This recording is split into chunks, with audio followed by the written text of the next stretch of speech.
ഞങ്ങളൊരു നീണ്ട യാത്രയിലാണ്. നിങ്ങൾക്കും ഞങ്ങൾക്കും വളരെ പ്രിയപ്പെട്ട ഒരു കവിയെ കാണാൻ. ഗോത്രജനതയുടെ ജീവിതാനുഭവങ്ങളും പ്രകൃതിയുമായുള്ള ആഴത്തിലുള്ള ബന്ധവും സംസ്കാരവും എല്ലാം അടയാളപ്പെടുത്തിയ കവിയാണ് സുകുമാരൻ ചാലികത്ത. വയനാട്ടിലെ കുറുവ ദ്വീപിന് സമീപം കബനി നദിയോട് ചേർന്ന് കിടക്കുന്ന ചാലികത്തയിലാണ് അദ്ദേഹത്തിന്റെ കവിതയും ജീവിതവും.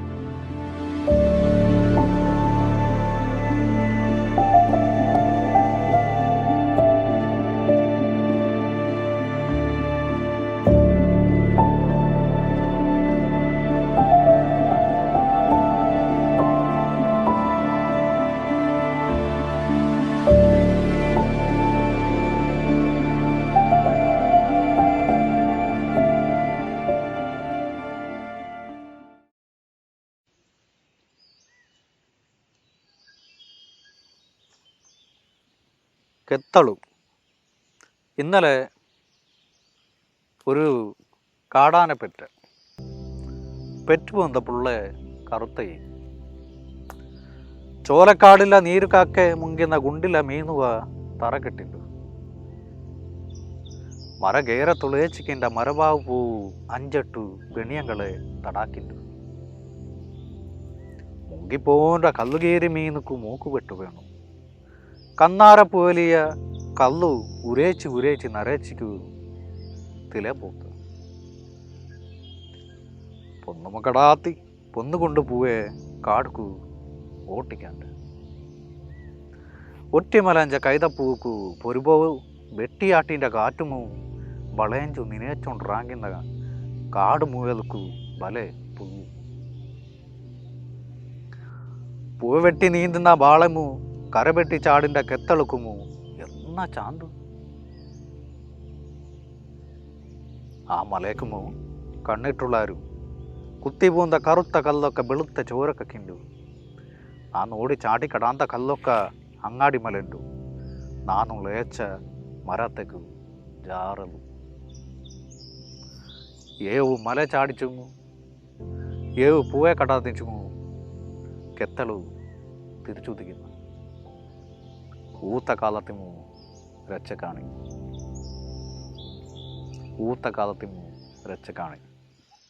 നമസ്കാരം സർ. എങ്ങനെയാണ് ഈ കവിതയിലേക്ക് വരുന്നത്? ആദ്യമായിട്ട് എങ്ങനെയാണ് കവിത എഴുതി തുടങ്ങിയത്? ചെറിയ ക്ലാസ്സിൽ പഠിക്കുമ്പോൾ മുതലേ ഉള്ളിൽ കവിത ഉണ്ടോ? എപ്പോഴാണ് അത് തിരിച്ചറിഞ്ഞു തുടങ്ങിയത്? ചെറുപ്പകാലം തൊട്ട് വായനയോട് നല്ല വായന ഉണ്ടായിരുന്നു. ഞാനും ഇവിടുന്ന് പിന്നെ അച്ഛനെ കയ്യിൽ നിന്ന് പൈസ മേടിച്ചിട്ട് മാനന്തവാടി 20 കിലോമീറ്റർ അപ്പോൾ അവിടെ ഒരു വായനശാല ഉണ്ട്, പഴശ്ശി ഗ്രന്ഥാലയം. അപ്പൊ അവിടെ ചെന്നിട്ട് ഇവിടുന്ന് രാവിലെ ബസ് കയറും, എന്നിട്ട് വായിച്ച് വൈകുന്നേരമാണ് തിരിച്ചു വരാറ്. അത്ര ഇഷ്ടമായിരുന്നു വായനയോട്? അത്ര ഇഷ്ടമായിരുന്നു. ഞാൻ ആ സ്കൂളിലാണ് 7ാം ക്ലാസ് പഠിച്ചോണ്ടിരുന്നത്, ആ വായനശാലന്റെ മേലെ. അപ്പോ ഈ ഇന്റർവെല് സമയത്ത് കിട്ടുന്ന 5 മിനിറ്റ് ആയാലും 10 മിനിറ്റ് ആയാലും, പിന്നെ ഉച്ചക്ക് സമയത്ത് ഭക്ഷണം കഴിക്കാൻ വിടുന്നില്ലേ, വേഗം കഴിച്ചിട്ട് ഓടുക, കുറച്ച് വായിക്കാൻ വേണ്ടിയിട്ട് മാത്രം സംരക്ഷിച്ചു. പക്ഷെ എന്നാലും എഴുത്തിലേക്ക് വന്നില്ല. ഉള്ളിൽ കവിത ഉണ്ടെന്ന് തിരിച്ചറിഞ്ഞപ്പോ മുതലാണ്. കവിത ഉണ്ടെന്ന് തിരിച്ചറിഞ്ഞത് ആദ്യമൊക്കെ ഞാൻ 1-2 വരികൾ ഇങ്ങനെ ചുമ്മാ എഴുതിക്കൊണ്ടിരുന്നു. വെറുതെ ഇങ്ങനെ നമ്മുടെ പണ്ടത്തെ ഏതോ ഒരു ചെറിയൊരു ബുക്കില്ല, നമ്മള് കുട്ടികള് എഴുതിക്കൊണ്ടിരുന്നത്, ഓട്ടോഗ്രാഫ്. അതേപോലുള്ള സാധനങ്ങളൊക്കെ നന്നായിട്ട് എഴുതി, സാഹിത്യമായിട്ടൊക്കെ എഴുതും, കവിത പോലെയൊക്കെ. അപ്പൊ അങ്ങനെ എഴുതും. ഈ സ്കൂളിൽ കലോത്സവമൊക്കെ നടക്കുന്നുണ്ട്, ആ സമയത്തൊക്കെ വരുമ്പോ എല്ലാ മത്സരത്തിലും പേര് കൊടുക്കും. എല്ലാത്തിലും കൊടുക്കുകയും നോക്കണമല്ലോ. അങ്ങനെ ടാബ്ലോ ഒരു 3ാം സ്ഥാനം കിട്ടി. ചുമ്മാ നിന്നാ മതിയല്ലോ. അങ്ങനെ 3ാം സ്ഥാനം കിട്ടി. പിന്നെ വേറെ എന്തൊക്കെയോ പരിപാടിയിലൊക്കെ പോയി. ചിത്ര വരയ്ക്കാൻ പോയി. ചിത്രം വരച്ചിട്ട് ഞാൻ വരച്ചത് ശരിയായില്ല. പക്ഷെ എന്റെ കൂട്ടുകാരന് 1ാം സ്ഥാനം കിട്ടി. എന്റെ ഒപ്പം പഠിക്കുന്ന ഡെനീഷ് ജോർജ് ഇപ്പോഴും സൗഹൃദമാണ്. അല്ല, അവൻ വേറെ പഞ്ചായത്തില്ല, അവിടെ തിരുനെല്ലി. അവന് വലിയ ചിത്രകാരനായിരുന്നു, നല്ല ചിത്രം വരയ്ക്കും. അങ്ങനെ വരച്ച് പിന്നെ അവിടുന്ന് ഞാൻ പിന്നെ എഴുതാൻ തുടങ്ങി. ചെറിയ ചെറിയ പുസ്തകം, കവിതകൾ എഴുതും. 4 വരി കവിതകളൊക്കെ ഇങ്ങനെ എഴുതി എഴുതി എഴുതി വന്ന് ഇവിടുത്തെ കാര്യങ്ങളൊക്കെ ആലോചിക്കാൻ തുടങ്ങി. നമ്മുടെ ഗ്രാമത്തിലെ പ്രശ്നങ്ങളും നമ്മുടെ ഈ ഫോറസ്റ്റും ഇതിനൊക്കെ ആലോചിക്കാൻ തോന്നുമ്പോൾ നല്ല വരികൾ കിട്ടാൻ തുടങ്ങി. അങ്ങനെ കവിതയിലേക്ക് ഇങ്ങനെ വന്നു. കവിത എഴുതിയിട്ട് ഞാൻ കുറച്ച് കവിത ഒക്കെ എഴുതി പുസ്തകമാക്കാൻ വേണ്ടിയിട്ട്. എന്നിട്ട് ഇവിടെ ഒരു മാഷുണ്ടായിരുന്നു, സജീവ് മാഷ്. പുള്ളി മാതൃഭൂമി പത്രത്തിലായിരുന്നു. അപ്പൊ അദ്ദേഹത്തിനെ കൊണ്ടുപോയി കാണിക്കും. മാഷ ഇത് കവിത പിന്നെ എഴുതിയിട്ടുണ്ട്, നമുക്ക് പുസ്തകമാക്കണം, എന്താ ഇതിനുള്ള മാർഗം, എങ്ങനെയാണ്, ഇതിനെക്കുറിച്ച് എനിക്കൊന്നും അറിയില്ല എന്നൊക്കെ പറഞ്ഞ് മാഷ് എന്നെ ഒരുപാട് സപ്പോർട്ട് ചെയ്തിട്ട് എന്താക്കി, പിന്നെ ഞാൻ അവിടെ പഠിക്കാൻ ചെന്നു കോളേജിൽ. നാട്ടിൽ തന്നെയാണ് പഠിച്ചത്? കോളേജ് ഡിഗ്രി ഇവിടെ മറ്റേ മാനന്തവാടി അവിടെ പഠിക്കാൻ ചെന്നപ്പോ ഒരു ദിവസം കവിതാ മത്സരം വെച്ചു കോളേജിൽ. അങ്ങനെ വെച്ചപ്പോ കുറെ കുട്ടികളുണ്ട്, 10-30 കുട്ടികളുണ്ട് ഇങ്ങനെ മത്സരത്തിന് വേണ്ടി പങ്കെടുക്കുന്നുണ്ട്. അപ്പൊ എന്റെ അനിയൻ പുള്ളി പറഞ്ഞു, അവന് നന്നായിട്ട് എഴുതും.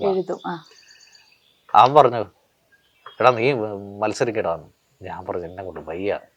എന്നിട്ട് അവന് എന്റെ പേര് കൊടുത്ത് ഞാൻ എന്നിട്ട് എന്താക്കി, ഞാൻ കവിത എഴുതിയിട്ട് ഞാൻ എന്റെ പാട്ടിന് ഞാൻ പോയി. പിറ്റേ ദിവസം രാവിലെ മാതൃഭൂമി പത്രത്തില് എന്നെ കുറിച്ച് ഈ മാഷ് ഒരു ഫോട്ടോ ആർട്ടിക്കിൾ എഴുതി. ആ ദിവസമാണ് ഞാൻ വിജയിച്ചത്. ആർട്ടിക്കിളും വന്നു. പിന്നെ അവിടുന്നാണ് സുകുമാരൻ ചാലികത എന്ന് പറയുന്ന ഒരു കവി ജനിക്കുന്നത്. അതെ, അന്ന് പിന്നെ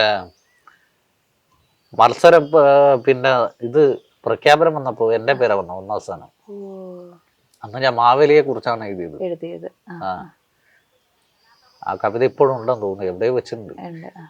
അതായത് ഇപ്പൊ നമ്മൾ കവിത എഴുതുമ്പോഴേ ഇപ്പോ റാവുള്ള ഭാഷയിൽ എഴുതുന്നുണ്ട്, മലയാളത്തിൽ എഴുതുന്നുണ്ട്. അപ്പൊ ഏത് ഭാഷയിൽ എഴുതുമ്പോഴാണ് കുറെ കൂടെ, ഇപ്പൊ മലയാളത്തില് മാധവിക്കുട്ടിയും എം മുകുന്ദനും ഒക്കെ പറഞ്ഞിട്ടുണ്ട്, അവർ സ്വന്തം ഭാഷയിൽ മാതൃഭാഷയിൽ എഴുതുമ്പോഴാണ് അവർക്ക് കുറച്ചുകൂടെ മനോഹരമായിട്ട് എഴുതാൻ പറ്റുന്നത് എന്നുള്ളത്. അപ്പൊ സാറിനെ സംബന്ധിച്ച് ഏത് ഭാഷയിൽ എഴുതുമ്പോഴാണ് ആ ഒരു കുറച്ചുകൂടെ സന്തോഷം തോന്നുന്നത്?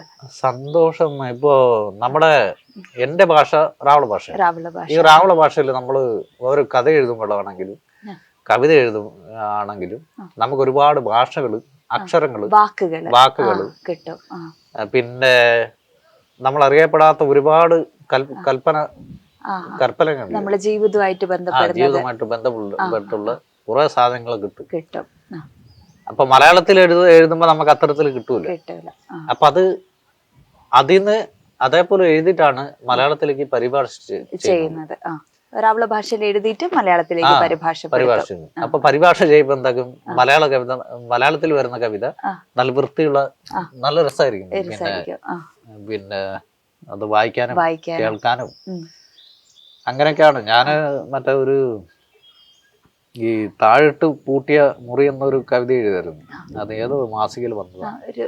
ഓർമ്മയുണ്ട്, 2 വരി ഒന്ന് ചെല്ലാൻ പറ്റും? അത് കഥ പറഞ്ഞുതരാം. അത് ഒരു പെണ്ണിന്റെ അവള് പ്രണയിക്കുന്ന പയ്യനെ ആരെ കട്ടോണ്ട് പോയിട്ട് മുറിയിൽ പൂട്ടിയിട്ടു ഏതൊരു സ്ഥലത്ത്. ഇവനെ കണ്ടുപിടിക്കാൻ വേണ്ടിയിട്ടാണ് ഈ പെണ്ണ് പോകുന്നത്. അപ്പൊ ഇവൾ അവിടെ ആ ലോഡ്ജിൽ ചെന്നിട്ട് മുറി ചോദിക്കുമ്പോൾ അവള് പറയും, നിങ്ങളുടെ ലോഡ്ജിലുള്ള താഴിട്ട് പൂട്ടിയ മുറിയാണ് എനിക്ക് വേണ്ടതെന്ന്. അതിൻ്റെ ഉള്ളിലെ നമ്മുടെ കാമുകനുള്ളത്.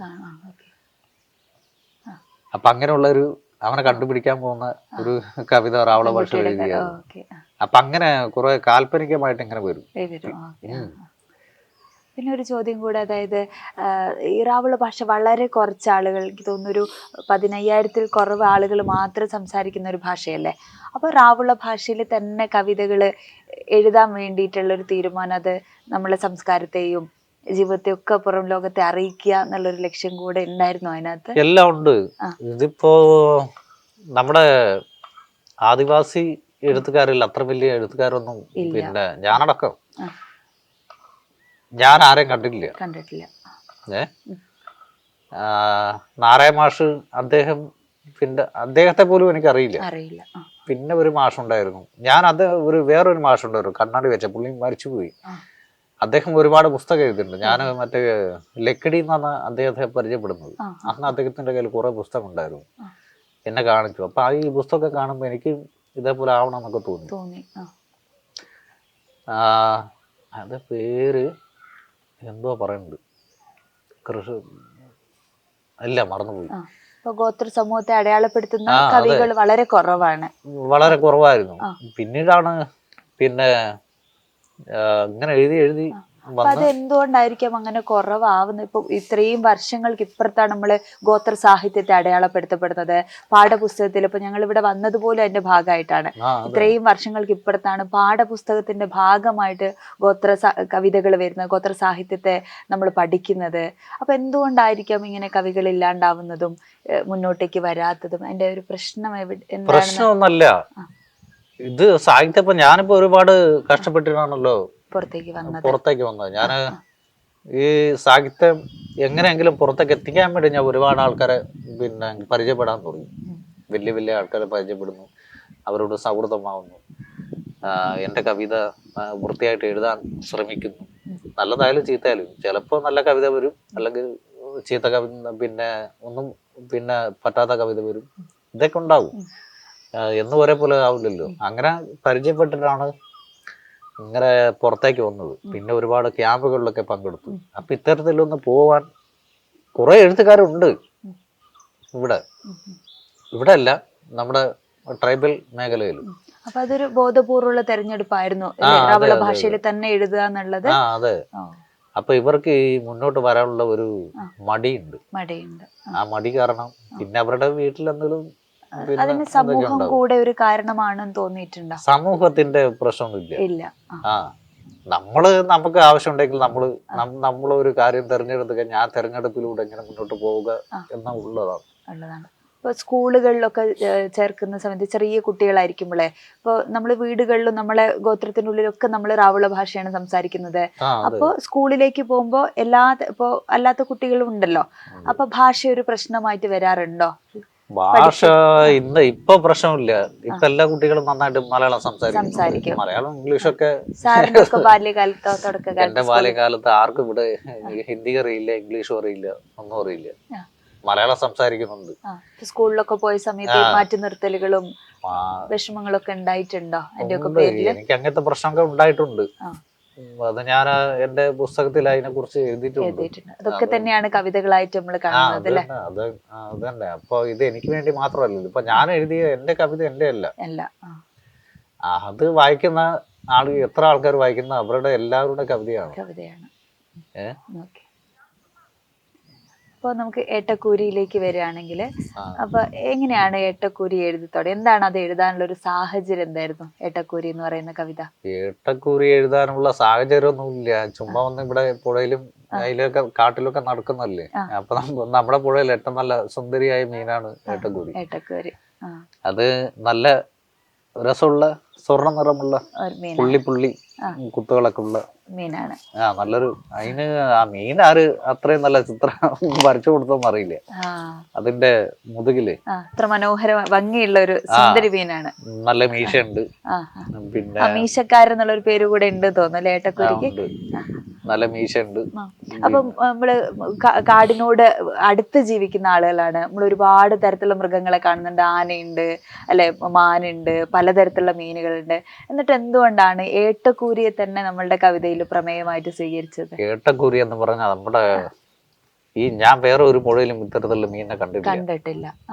നമ്മുടെ ഇവിടെ മാത്രമേ ഉള്ളൂ, കുറുവാദ്വീപിൽ ഈ മീന്. പക്ഷെ അത് കുറച്ചേ ഉള്ളൂ. ആർക്കും എണ്ണി നോക്കാനൊന്നും പറ്റൂല, വല്ലപ്പോഴൊക്കെ കിട്ടുള്ളൂ. അതിന്റെ വംശനാശം സംഭവിച്ചുകൊണ്ടിരിക്കുന്നു. ഏകദേശം തീരുമാനമായി പാമ്പീന്റെ.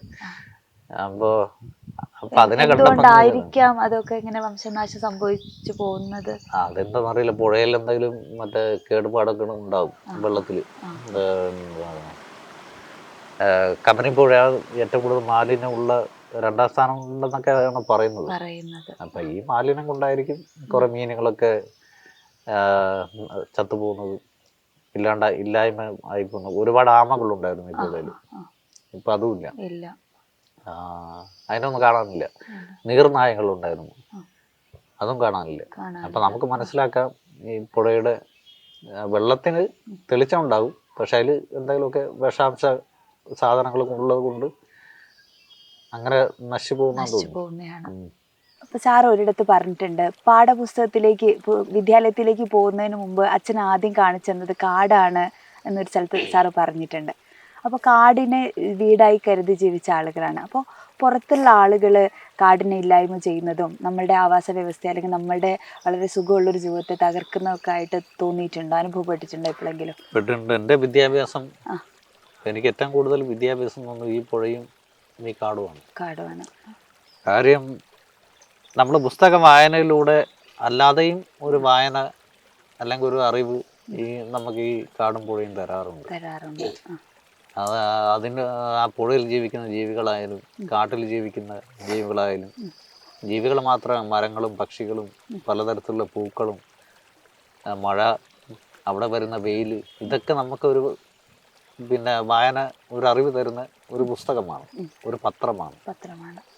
ഓരോ ദിവസം നമുക്ക് രാവിലെ പോയി കഴിഞ്ഞാൽ നമുക്ക് മനസ്സിലാവും അത് ഇന്ന് വന്നതാണോ, നാളെ വന്നതാണോ, അല്ല ഇപ്പോൾ പോയതാണോ എന്നൊക്കെയുള്ള പലതരം വാർത്തകൾ നമുക്ക് പ്രകൃതിയിൽ നിന്ന് നമുക്ക് കിട്ടും അല്ലേ? നമുക്ക് ലഭിക്കും. അപ്പൊ ഇതിനൊക്കെ ഇല്ലാണ്ടാക്കിയിട്ടുള്ള ഒരു സമൂഹത്തോടുള്ള ഒരു പ്രതിഷേധമാണ് കവിതയിൽ കാണുന്നത്. അങ്ങനെ തന്നെയാണ്. നമ്മളിപ്പോ ആദിവാസികൾ ഈ പുഴയും മലകളും ഒന്നും ഇതുവരെയ്ക്കും നശിപ്പിച്ചിട്ടില്ല. ഒരു JCB വാങ്ങി മണ്ണ് പിന്നെ മല നികത്തിയിട്ടില്ല. അവരുടെ പുഴ സ്വതന്ത്രമായി ഒഴുകിക്കൊണ്ടിരുന്ന ഒരു പുഴയെ തടസ്സം ചെയ്തിട്ടില്ല. അങ്ങനെ വൃത്തിയായിട്ട് ആ പുഴയെ പരിപാലിക്കുന്നവരാണ്. എന്താന്ന് വെച്ചാൽ മരം വെട്ടിയിട്ടില്ല, ഉണങ്ങിയ വിറക് മാത്രം എടുക്കാറുള്ളൂ, പിന്നെ മുള വെട്ടാറുണ്ട് അവരുടെ ആവശ്യത്തിന്. അവരുടെ ഉപജീവന മാർഗമാണല്ലോ കൊട്ട നിർമ്മിക്കുക, മുറം, പിന്നെ മറ്റു പലതരത്തിലുള്ള വീടുണ്ടാക്കാൻ പിന്നെ ഉപകരണമുണ്ട്, ഊതുന്ന ഉപകരണമുണ്ട്, അമ്പും വില്ലും പോലെ ഉണ്ട്. പിന്നെ ഒരു സാധനമുണ്ട്, ഇങ്ങനെ വെച്ചിട്ട് വായിൽ വെച്ചിട്ട് ഇങ്ങനെ ശബ്ദം ഉണ്ടാക്കുന്ന ഒരു സാധനമുണ്ട്, ചോല എന്നൊക്കെ പറയും. അപ്പൊ അങ്ങനെയുള്ള സാധനങ്ങളൊക്കെ ഇവർ ഉണ്ടാക്കുന്ന ഒരു ഇതാണ് മുള. അപ്പൊ ഇത് മാത്രം ഉപയോഗിക്കുന്നുണ്ട്, അല്ലാണ്ട് പിന്നെ വേറൊരു നശീകരണം നമ്മുടെ ആൾക്കാർ ചെയ്യാറില്ല. പിന്നെ അവരുടെ പാരമ്പര്യമായിട്ട് അവര് ഭക്ഷിച്ചിരുന്ന അല്ല തിന്നിരുന്ന മൃഗങ്ങളൊക്കെ ഉണ്ടായിരുന്നു. മാന്, കാട്ടാട്, പന്നി, മുയല്, ഉടുമ്പ്, അങ്ങനെയൊക്കെ ഒരുപാട് ഉണ്ടായിരുന്നു. പണ്ട് കാലത്തൊക്കെ തിന്ന് കാണാം, ഇന്നൊന്നും അത് സാധിക്കില്ല. അപ്പൊ അങ്ങനെ വലിയ നാശമൊന്നും പിന്നെ ചെയ്യില്ല. പക്ഷെ എല്ലാവർക്കും കടന്നു പോകണല്ലോ, പക്ഷെ ഉപദ്രവിക്കാതെ മറ്റൊന്നിനെയും അതിന്റെ ജീവിതത്തെ തടസ്സപ്പെടുത്താതെയാണ് നമ്മൾ ജീവിച്ചുകൊണ്ടിരുന്നത്. പുറത്തുള്ള ആളുകളാണ് ആധുനികരാണ്. അതെ, ഇപ്പോ നമ്മള് പുറത്തുള്ള ആൾക്കാർ വന്നിട്ട് എന്താ, ഇപ്പൊ നമ്മള് പല ടൂറിസ്റ്റ് കേന്ദ്രങ്ങളും ആക്കി നമ്മുടെ വനത്തെ. ആദിവാസികൾ എവിടെങ്കിലും പോയിട്ട് കാറിക്ക് പോയിട്ടുണ്ടോ? കാട്ടിൽ പോകുമ്പോ നിശബ്ദമായിരിക്കണം, ഒച്ചയിടാൻ പാടില്ല. കാടിന്റേതായിട്ടുള്ള നിയമങ്ങളുണ്ട്. നാട്ടില് വേറെ നിയമങ്ങളല്ലേ. ഇവിടെ അനുസരിച്ചില്ലെങ്കിൽ നമ്മള് പിടിക്കൂലേ? കാട്ടില് നമ്മള് നിയമം തെറ്റിച്ച അവിടുത്തെ മൃഗങ്ങള് നമ്മളെ ആക്രമിക്കും. അവിടുത്തെ കാടിന്റെ പോലീസ് കാട്ടുമൃഗങ്ങളാണ്. കാടിന്റെ പോലീസ് കാട്ടുമൃഗങ്ങളാണ്. മൃഗങ്ങളും അവിടുത്തെ പക്ഷികളൊക്കെയാണ്. അപ്പൊ അവരെ നമ്മൾ ഉപദ്രവിക്കാൻ നിന്ന് അവർ തിരിച്ചിങ്ങോട്ട് ആക്രമിക്കും. അല്ലെങ്കിൽ സൈലന്റ് ആയിട്ട് പോയാൽ ഒരു കുഴപ്പമില്ല. അവരെ മനസ്സിലാക്കി, അവരെ പഠിച്ച്, അവരുടെ ഭാഷയും അവരുടെ നടത്തവും അവരെ എങ്ങനെ ആക്രമിക്കാൻ വരുന്നു, അതിൽ നിന്ന് രക്ഷപ്പെടാനുള്ള മാർഗമൊക്കെ നമ്മൾ പഠിക്കണം. അപ്പം അത്തരത്തിലുള്ള കാര്യങ്ങളൊക്കെ നമ്മുടെ ട്രൈബൽ രീതി ആൾക്കാർ പഠിച്ചിട്ടുണ്ട്. ചില സമയത്ത് മുട്ടിപ്പോകുന്നല്ലാണ്ട്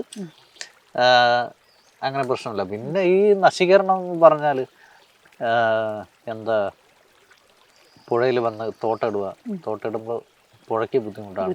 ഒരുപാട് ജീവികൾ ചാവും. പിന്നെ അതിൻ്റെ ശബ്ദം കൊണ്ട് ഈ ഭൂമിക്ക് ഇളക്കം ചെറുതായിട്ട് തരംഗമുണ്ടാവും. അപ്പോൾ അത് അടുത്ത വർഷം പിന്നെ വെള്ളം കയറുമ്പോൾ നേരം ചിലപ്പോൾ ഇത് ഇടിഞ്ഞു പോവാറുണ്ട്. പിന്നെ അണക്കെട്ട് ഏട്ടക്കുരു പോലെയുള്ള മത്സ്യങ്ങളൊക്കെ വംശനാശം സംഭവിക്കുന്നതും ഈ പറയുന്ന പ്രകൃതിക്ക് മേലെയുള്ള കൈകടത്തലുകൾ തന്നെയാണ്. എല്ലാം തന്നെ. ഏട്ടക്കുരി മാത്രമല്ല, ഒരുപാട് മീനുണ്ട്. ഇവിടെ ഒരു ചീപ്പാത്തി എന്ന് പറയുന്ന ഒരു മീനുണ്ട്. ഈ ചീപ്പാത്തി അത് ഭയങ്കര ടേസ്റ്റായിരുന്നു. അതൊന്നും ഇല്ല ഇപ്പോൾ. ഞങ്ങൾ കുട്ടിക്കാലത്തൊക്കെ പിടിച്ചോണ്ടിരുന്നതാ. പിന്നെ ലോകത്ത് ആദ്യമായിട്ട് കണ്ടുപിടിച്ച ഒരു മീൻ ഈ പോടുന്നുണ്ട്, വട്ടപ്പരലോ. അത് ഞാൻ ഒരു ദിവസം പത്രത്തിൽ വായിച്ചപ്പോ ഞാൻ ഞെട്ടിപ്പോയി. ഇതൊക്കെ ഞങ്ങള് സ്ഥിരം കണ്ടോണ്ടിരിക്കുന്ന സാധനമില്ല. ആരോ വന്നിട്ട് കണ്ടുപിടിച്ചിട്ട് ഫോട്ടോ ഇട്ടേക്കുവാ. ലോകത്തിൽ ആദ്യമായിട്ട് കണ്ടുപിടിച്ച മീനാന്ന് പറയുന്നത്. നമ്മള് ഡെയിലി കാണുന്നല്ലേ. പിന്നെ ആരും കണ്ടുപിടിക്കാത്ത മീനുകൾ ഇഷ്ടം പോലെ ഉണ്ട് ഇപ്പോൾ. ജോഗി മീനുണ്ട്, ഞങ്ങളുടെ ഭാഷയിൽ പറയുന്ന പേരൊക്കെ ജോഗി മീൻ, കൊവ്വ, കല്ലുകേരി, പിന്നെ നെറ്റിക്കണ്ണ്, അങ്ങനെ ഒരുപാട്. അവര് പറയുന്നത് നെറ്റിക്കണ്ണ്. അപ്പൊ അങ്ങനെ ആരല്, അങ്ങനെ ഒരുപാട് മീനുകളൊക്കെ ഉണ്ട്. ഇതൊക്കെ ഈ നാശത്തില് സംഭവിക്കും. മണല് പണ്ട് കാലത്തൊക്കെ ഭയങ്കര മണൽ കോരലാണ്. മണല് കോരി അപ്പോഴ ഇതായി. അതേപോലെ നമ്മളെ ഗവൺമെന്റ് ഇപ്പോൾ പ്രത്യേകിച്ച് നമ്മളെ കേരളത്തിൽ എല്ലാവരെയും ചേർത്ത് നിർത്തുന്ന അല്ലെ, നമ്മുടെ മുമ്പിലേക്ക് മുഖ്യധാരയിലേക്ക് കൊണ്ടുവരാൻ വേണ്ടിയിട്ടുള്ള ഒരുപാട് പ്രവർത്തനങ്ങൾ നടത്തുന്നുണ്ട്. അപ്പോൾ ഇത്തരം പരിഷ്കാരങ്ങൾ നമ്മൾ തനതായിട്ടുള്ള ജീവിത രീതിയൊക്കെ മാറ്റുമോ എന്നൊക്കെയുള്ളൊരു ഭയമുണ്ടോ? നമ്മൾ തുടർന്ന് വന്നിട്ടുള്ള തനതായ രീതി മാറ്റാൻ ഇവരെ കൊണ്ടൊന്നും സാധിക്കില്ല. തനത് രീതി നമ്മളെ തന്നെ മാറ്റണം. എന്നെ പോലുള്ള ആള്, അല്ലെങ്കിൽ എൻ്റെ ബാക്കിയുള്ള സമൂഹങ്ങൾ, ഇവർ തന്നെ സ്വന്തം മാറ്റിയാലേ തനത് സംസ്കാരം ഇത് മാറുള്ളൂ. പക്ഷെ അതങ്ങനെ എങ്ങനെ മാറുമെന്ന് അറിയില്ല. ഈ പുതിയ തലമുറ പഠിക്കാണ്ടിരുന്ന മാറിപ്പോവും. അവരുടെ കഥകള്, പാട്ടുകൾ, ആചാരങ്ങൾ, അനുഷ്ഠാനങ്ങൾ, മന്ത്രങ്ങൾ, പിന്നെ പഴങ്കഥകൾ, കടങ്കഥകൾ, ഇതെല്ലാം പഠിക്കാണ്ടിരുന്ന ആ തനത് ഇത് മാറും. പക്ഷെ ജീവിതം ഈ അവസ്ഥ തന്നെയായിരിക്കും. സർക്കാർ ഒരുപാട് പദ്ധതികളൊക്കെ ചെയ്യുന്നുണ്ട് കാര്യം. പക്ഷെ അത് ആ പദ്ധതി കൊണ്ട് നമ്മുടെ ഇത് സംസ്കാരത്തെ, നമ്മുടെ അനുഷ്ഠാനത്തെ മാറ്റാൻ സാധിക്കില്ല. അവരുടെ ഒരു ജീവിതം രീതി മെച്ചപ്പെടുത്താൻ സാധിക്കും. ഒരു കുടുംബത്തില് ഓരോ വീട്ടിലും ഓരോ ജോലിക്കാർ വന്നു കഴിഞ്ഞാൽ ഏകദേശം നമ്മുടെ ആദിവാസികൾ അവരുടെ ജീവിതക്രമം പിന്നെ നിങ്ങളെ പോലുള്ള അല്ലെങ്കിൽ മറ്റുള്ള മനുഷ്യന്മാരെ പോലുള്ള ഒരു ജീവിത രീതിയിലേക്ക് മാറും എന്നല്ലാതെ ഞങ്ങളുടെ അനുഷ്ഠാനത്തെയോ സംസ്കാരത്തെയോ ഒരു തരത്തിലും ഇപ്പോൾ പുറത്തുള്ള സമൂഹം നമ്മളെ സ്വാധീനിക്കുന്നില്ല. നമ്മളുടെ പുതിയ തലമുറയാണെങ്കിലും നമ്മളുടെ ജീവിത രീതിയൊന്നും ബാധിക്കുന്നില്ല. അവർക്ക് അതിൻ്റെതായ പ്രശ്നമൊന്നുമില്ല. അവർ നമ്മൾ ആഘോഷിക്കുമല്ലോ, ഇത്തരത്തിലുള്ള കാര്യങ്ങൾ. കാര്യം എന്താന്ന് വെച്ചാൽ ഈ അനുഷ്ഠാനങ്ങളിലൊക്കെ ഇപ്പോൾ വലിയ പരിപാടിയൊക്കെ ഉണ്ടാവും. ഇപ്പൊ നാളെ ഒരു പരിപാടി ഉണ്ട് ഇവിടെ അങ്ങ് അതിർത്തിയിൽ, കർണാടക, തൊട്ടപ്പുറത്ത് കർണാടക. അവിടെ 2 ദിവസം 3 ദിവസം പരിപാടി, ഉത്സവമാണ്. ഒരു ചടങ്ങാണ്, വലിയ ചടങ്ങാണ്. ഒത്തിരി ആൾക്കാർ വരും. അപ്പൊ അവിടെ വരുമ്പോ നമ്മുടെ കുട്ടികളെല്ലാരും, ഇവിടെ ഒന്നും ഒറ്റ മനുഷ്യന്മാരുണ്ടാവില്ല, ആണുങ്ങൾ ആരും ഉണ്ടാവില്ല. കാലം മാറിയാലും എത്ര സ്വാധീനം ഉണ്ടായാലും നമ്മള് തനതായിട്ടുള്ള ജീവിത രീതികൾ, സംസ്കാരം മുറുകെ പിടിച്ച് ജീവിക്കുന്ന ആളാണ്. അങ്ങനെ ജീവിക്കും. പക്ഷെ ജീവിതം അവർക്ക് എങ്ങനെയൊക്കെ കഷ്ടപ്പെട്ട് ജീവിക്കുന്നൊന്നും അറിയില്ല. ഭയങ്കര ബുദ്ധിമുട്ടാ ഈ കാര്യം. നമ്മള് ഈ ആഴ്ച ഒരു മാസത്തേക്ക് 25, 35, 30 കിലോ അങ്ങോട്ട് അരി കിട്ടുന്നത്. ഈ അരി കൊണ്ടാണ് ജീവിക്കുന്നത്. അപ്പൊ ഈ ജീവിതക്രമം ഒന്ന് മാറാൻ വേണ്ടിട്ട് ഇത്ര കാലം ഈ കേരളം പിന്നെ സ്വാതന്ത്ര്യം നേടിയിട്ട്, ഇന്ത്യ സ്വാതന്ത്ര്യം നേടി. പക്ഷെ കേരളത്തിൽ ഇത്രയും ഭരണ സംവിധാനങ്ങൾ വന്നിട്ടും ഇന്നും ആദിവാസികൾ ഈ അവസ്ഥയിൽ തന്നെ ഉള്ളത്. കുറച്ച് പേർക്ക് ജോലിയൊക്കെ കിട്ടിയെന്നല്ലാതെ ബാക്കിയുള്ളവർ അതപ്പോൾ തന്നെ ഇരിക്കുക. ഇനി ഈ കുട്ടികളൊക്കെ പഠിച്ച് വലുതായിട്ട് ഏകദേശം മാറുമെന്നാണ് ഞാൻ ആഗ്രഹിക്കുന്നത്. അപ്പൊ ഞാൻ ഉണ്ടാവുമെന്ന് അറിയില്ല. നമുക്ക് നല്ലത് പ്രതീക്ഷിക്കാം അല്ലേ? മാറാണ്ട് എവിടെ പോകാനാണ്. അപ്പോൾ നമ്മളുടെ കവിതയിൽ പേട്ടക്കുരിയിലേക്ക് വരുമ്പോൾ ഒരുപാട് ബിംബങ്ങള് ദൃശ്യങ്ങൾ നമ്മൾ കാണുന്നുണ്ട്. ഇപ്പോൾ പൊൻകുഴിപ്പുഴയാണെങ്കിലും കല്ലുന്തി മീനിനെ കുറിച്ചാണെങ്കിലും മലകളെ കുറിച്ചാണെങ്കിലും ഒക്കെ പല പല ദൃശ്യങ്ങളാണ്. അപ്പോൾ ഇവിടെ വന്ന് സാറിൻ്റെ ജീവിത രീതിയും വീടും അല്ലെ സമൂഹമൊക്കെ കാണുമ്പോൾ നമുക്കത് മനസ്സിലാവുന്നുണ്ട്. അപ്പോൾ നമ്മളെ കുട്ടികൾക്ക് 10ാം ക്ലാസ്സിൽ പഠിക്കുന്ന നമ്മളെ കുട്ടികൾക്ക് കൂടെ അത് മനസ്സിലാൻ വേണ്ടിയിട്ടാണ്. അപ്പോൾ എന്തുകൊണ്ടാണ് ഇത്രയേറെ ദൃശ്യങ്ങൾ കവിതയിൽ വരുന്നത്? അപ്പോൾ അതിൻ്റെ സവിശേഷതകളൊന്ന് പറഞ്ഞു കൊടുക്കാൻ പറ്റുമോ? ഇപ്പോൾ ഞാനൊരു ചെറിയ എഴുത്തുകാരനാണ്. ഇപ്പോഴാണ് ഏകദേശം പിന്നെ ഒന്ന് കേരള ഒട്ടാകെ പിന്നെ നമ്മളെ സുകുമാര ജാലികത എന്ന പേര് അറിയപ്പെടുന്നത്.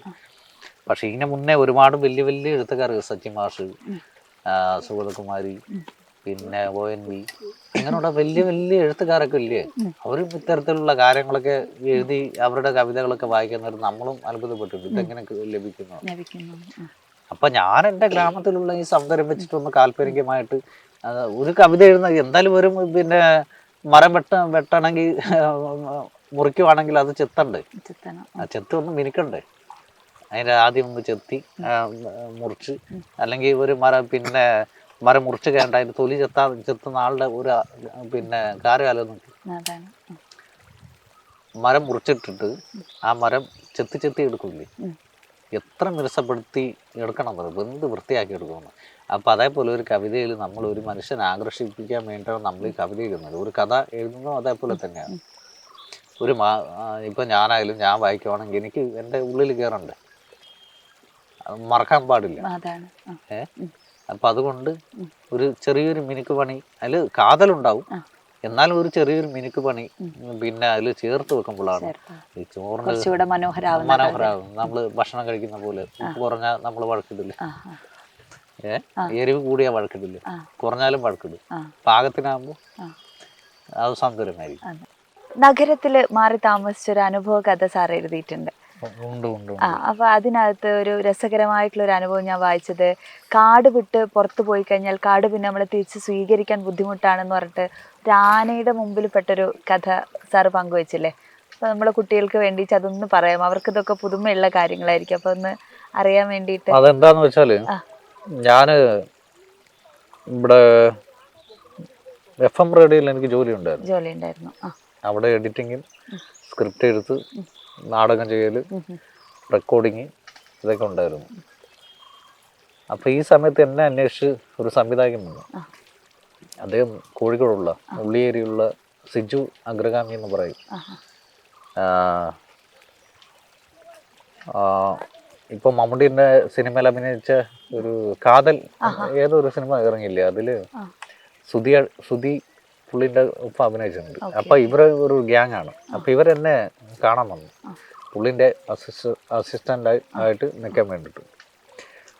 അപ്പം ഞാനും എൻ്റെ അനിയനും പുള്ളീൻ്റെ ഒപ്പം നിന്നു. അപ്പം പുള്ളി കൊച്ചിയിൽ അവിടെ വീടുണ്ട്, മുറിയുണ്ട്. അപ്പോൾ അവിടെ ചെന്നിട്ട് എഴുതും സ്ക്രിപ്റ്റ്. പുള്ളി ഏത് സമയത്ത് വിളിക്കുന്നതെന്നും പറയാൻ പറ്റില്ല എഴുതാൻ വേണ്ടി. പുള്ളിക്ക് തോന്നുന്നു പിന്നെ നേരം പുലർച്ചയ്ക്കോ എത്ര ടൈമെന്ന് പറയാം. അപ്പം എനിക്ക് എഴുതുക. പുള്ളി ഇങ്ങനെ കഥ പറഞ്ഞുകൊണ്ടിരിക്കും, ഞാനിങ്ങനെ എഴുതും. അങ്ങനെ ഒരു 6 മാസം അവിടെ എറണാകുളത്ത് സ്ക്രിപ്റ്റ് റൈറ്റിങ് ഇതൊക്കെ ചെയ്തിട്ട് അപ്പോഴും എനിക്ക് മനസ്സിൽ ഇങ്ങോട്ട് വരാൻ ആഗ്രഹം, കാട്ടിൽ പോകാൻ വേണ്ടിയിട്ട്. കാട്ടിൽ പോകാൻ ഭയങ്കര ഏത് സമയം കാട്ടിലാണല്ലോ. അതിൽ പറയുന്നുണ്ട് പുഴയിൽ കുളിക്കുന്നത്, കാടിലേക്ക് നടക്കുന്നത്, പഴങ്ങൾ പറിച്ച് മരത്തിൽ കയറുന്നത്. അപ്പൊ ഇത്തരത്തിലായപ്പോ ഞാൻ തിരിച്ച് ഇങ്ങോട്ട് വന്നു, സ്ക്രിപ്റ്റിങ് കഴിഞ്ഞിട്ട് 6 മാസം കഴിഞ്ഞിട്ട് വന്നു. അപ്പോ എനിക്ക് അവിടെ തോന്നുന്നുണ്ട് ഇനി കാട്ടിൽ കയറി കഴിഞ്ഞാൽ എന്തെങ്കിലും സംഭവിക്കുമെന്ന് എനിക്ക് തോന്നി. അങ്ങനെ ഒരു വലിയ മഴക്കാലത്ത് ഞാൻ അങ്ങോട്ട് വന്നു. എന്നിട്ട് ഞങ്ങൾ നീന്തി അക്കരയ്ക്ക് ഈ വലിയ പുഴ നീന്തി കയറി, അത്രയും വലിയ കൊടുക്കാം, നീന്തി കയറി ചൂണ്ടയിടാൻ പോയി. ചൂണ്ടയിട്ടിട്ട് കുറെ പേരുണ്ട്, എല്ലാവരും ഉണ്ട്. ചൂണ്ടയിട്ടിട്ട് ഒരു 5 പേര് ഒരുപാട് ദൂരെ പോയി. ഞാനും വേറൊരു നമ്മുടെ അളിയൻ പുള്ളിയുണ്ട്, അയാൾ ഞങ്ങളെ 2 ആൾ വേറെ പോയി. അങ്ങനെ എന്തൊക്കെ ഞാൻ കാട്ടിൽ കുറച്ച് കുടംപുളി പറിച്ചു. ഒരു ചാക്ക് കുടംപുളി എൻ്റെ തലയിലുണ്ട്. പിന്നെ മീൻ കൊട്ടയുണ്ട്, മീൻ ഇടുന്ന കൊട്ടയുണ്ട്, കയ്യിൽ ചൂണ്ട, പിന്നെ കത്തി. രാത്രിയാണ് അല്ല, പകലാണ്. അങ്ങനെ മഴയുണ്ട്. അപ്പം ഞങ്ങളിങ്ങനെ 2 പേര്, അളിയൻ്റെ തോളത്ത് വലിയൊരു മുളയുണ്ട്, അവരുടെ കയ്യിലും മീൻ സഞ്ചി, ചൂണ്ട ഇതെല്ലാം ഉണ്ട്. ഞങ്ങളിങ്ങനെ നടന്നു വരിക. നടന്നു വരാൻ നേരത്ത് മുന്നിൽ കുറച്ച് മാനുകളുണ്ടായിരുന്നു, തൊട്ട് മുന്നിൽ കുറച്ച് ദൂരത്ത്. അപ്പം ഞാൻ പറഞ്ഞു, ബാവ പിന്നെ മാനുകൾ കാണുന്നു, ചിലപ്പോൾ ആന ഉണ്ടാവാൻ സാധ്യതയുണ്ട്. മാനുകൾ ഉണ്ടെങ്കിൽ ആന ഉണ്ടാവും. ഈ ആന പൊടിച്ചിരുന്ന ചപ്പുകളൊക്കെ തിന്നാൻ വേണ്ടിയിട്ട് മാനുകൾ ഉണ്ടാവും. ഈ ആന വലിയ മരത്തിൽ നിന്ന് കുടിക്കില്ല, മാനിന് മരം കയറാൻ പറ്റില്ലല്ലോ. അപ്പോൾ ഉണ്ടെന്ന് പറഞ്ഞു. എന്നിട്ട് ഈ മാനുകളെ കഴിഞ്ഞിട്ട് കുറച്ച് മുന്നോട്ട് പോയപ്പോൾ ഒരാന തൊട്ട് ഒരു 10-15 മീറ്റർ ദൂരം ഞങ്ങളെ കണ്ടതും ഇത് ഒടിച്ചിട്ട് വായിലിട്ട ചപ്പ് അങ്ങനെ തന്നെ വെച്ചു. തിന്നുന്നില്ല. ഞങ്ങളെ കണ്ടു. ഇതും അനങ്ങുന്നില്ല. അപ്പം എന്താക്കി, ഞാൻ അളിയൻ്റെ അടുത്ത് പറഞ്ഞു, അളിയാ ഞാനാ മുന്നിൽ, പുള്ളി വേഗില്. ഞാൻ പറഞ്ഞു, അളിയാ അനങ്ങണ്ട, അനങ്ങരുത്. ആന അനങ്ങുന്നില്ല. ഞാൻ അളിയൻ്റെ അടുത്ത് പറഞ്ഞു, ആന തന്നെ ഞാൻ നോക്കുന്നുണ്ട് കൃത്യമായിട്ട്. അപ്പൊ ഒരു അളിയൻ്റെ അടുത്ത് പറഞ്ഞു, അളിയാ നിങ്ങൾ ആ തോളത്തുള്ള മുളയില്ലേ, അത് മെല്ലെ എടുത്തിടരുത്, മെല്ലെ നിലത്തേക്ക് വെക്കണം. കുത്തി വെക്കാന അല്ല, ഇറക്കി വെക്ക. മെല്ലെ ഇറക്കി വെക്കണം. ബാക്കിയുള്ള ഒരു സാധനം വെക്കരുത്, മെല്ലെ ഇറക്കി വെക്കണം. അപ്പോൾ എൻ്റെ ഒരു കണ്ണ് മുളയിലും ഒരു കണ്ണ് ആനയ്ക്കും. ഇവൻ മുള വെക്കുന്ന ഞാൻ കാണുന്നുണ്ട്, ആനേനെയും കാണുന്നുണ്ട്, ഇങ്ങനെ നോക്കുന്നുണ്ട്. അപ്പോൾ ഇവൻ മെല്ലെ വെച്ചു മുള നിലത്ത് മുട്ടിയത് ഞങ്ങൾ വേക്കോട്ട് ഓടി. ആന ആ ചപ്പ് വലിച്ചൂരി നിലത്തെ കടിച്ചു ഓടിങ് വന്നു നിങ്ങളെ നേരെ. ഞങ്ങള് ആ മുള മുട്ടിയതും ഞാൻ പറഞ്ഞു എന്നാ വിട്ടോന്ന് പറഞ്ഞു ഓടി. കുറച്ചു ദൂരം ഓടി. ആന വന്ന് ഞങ്ങളുടെ പുറകെ വന്നില്ല, ആ മുളേനെ വന്ന് തരിശാക്കി. പിറ്റേ ദിവസം ഞങ്ങൾ പിന്നെ ബാക്കിയുള്ളവരൊക്കെ പോയി ആ സ്ഥലം നോക്കി. ഞങ്ങളൊക്കെ പോയി നോക്കുന്ന നേരത്ത് ആ മുളേനെ പിഴിഞ്ഞ് ചതച്ച് ഇല്ലാണ്ടാക്കി. അന്നാണ് ഞാൻ മനസ്സിലാക്കിയത്, നമ്മൾ കാട്ടിൽ നിന്ന് വിട്ടു പോകുമ്പോൾ നമ്മുടെ കാടിന്റെ മണം നമ്മുടെ മേത്തുനിന്ന് പോകും. നഗരത്തിലേക്ക് പോയപ്പോൾ കാടിന്റെ മണം നഷ്ടപ്പെട്ടു. അങ്ങനെയാണ് ആ കവിത ഉണ്ടാവുന്നത്. ഞാൻ ഏറ്റവും കൂടുതൽ ആനയെ കുറിച്ച് എഴുതിയിട്ടുള്ളത് ആ പുസ്തകം ആനക്കഥയാണ്. അല്ലാതെ ആന ഇങ്ങനെ പ്രകോപിതനാവാറില്ല, ഇങ്ങനെ അല്ല, അങ്ങനെ ഉണ്ട്. നമ്മൾ അതിന് ശല്യം ചെയ്യാൻ പോവരുത്. കാര്യം അതിനും ദേഷ്യമുണ്ടല്ലോ. ഇപ്പൊ ഞാൻ ഒരു മനുഷ്യനെ തല്ലിക്കാൻ ഞാൻ മനുഷ്യൻ എന്നെ തിരിച്ചടിക്കും. മൃഗങ്ങളും അങ്ങനെ തന്നെയാണ്.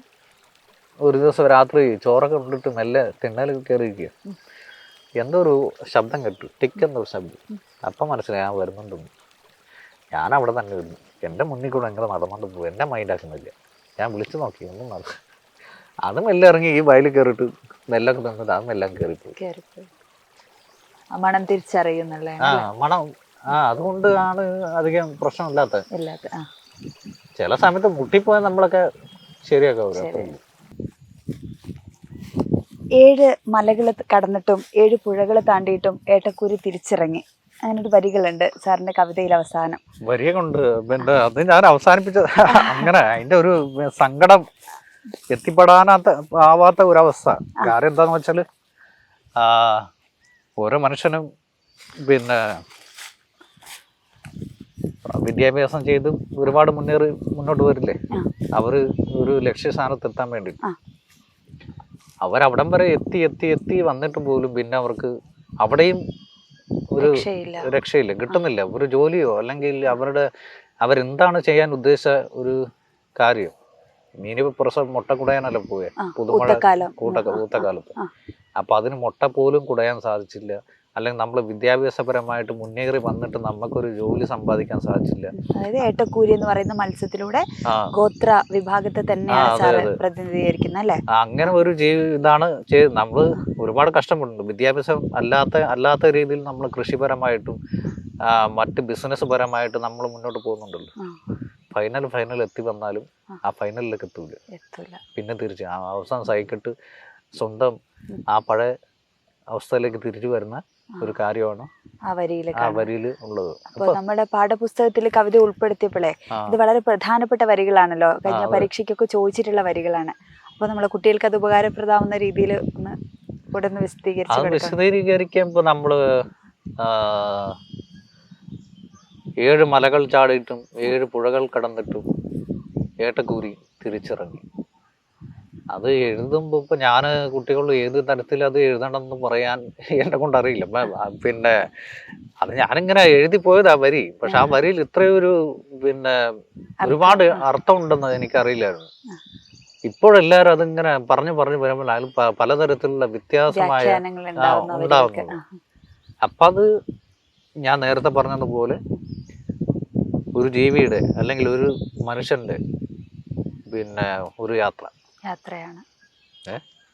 രക്ഷപ്പെടാനുള്ള ഒരു യാത്രയാണ്. അത് ഒത്തിരി കാര്യങ്ങൾ അതിൽ എഴുതാം. നേരത്തെ പറഞ്ഞ പോലെ ബിസിനസ്, കൃഷി, പഠനം, അല്ലെങ്കിൽ അതിജീവനത്തിന് വേണ്ടിയിട്ടുള്ള യാത്ര, ഒരു മനുഷ്യന്റെ യാത്ര. അത് കുട്ടികൾക്ക് അവരുടെ ഇഷ്ടം പോലെ അവർ എങ്ങനെ എഴുതുന്നു അങ്ങനെ എഴുതുന്നുണ്ട്. എനിക്ക് അതിനെക്കുറിച്ച് മൊത്തം വിശദീകരിക്കുമ്പോൾ ഒരു കിട്ടുന്നില്ല. Okay, thank you sir, thank you so much.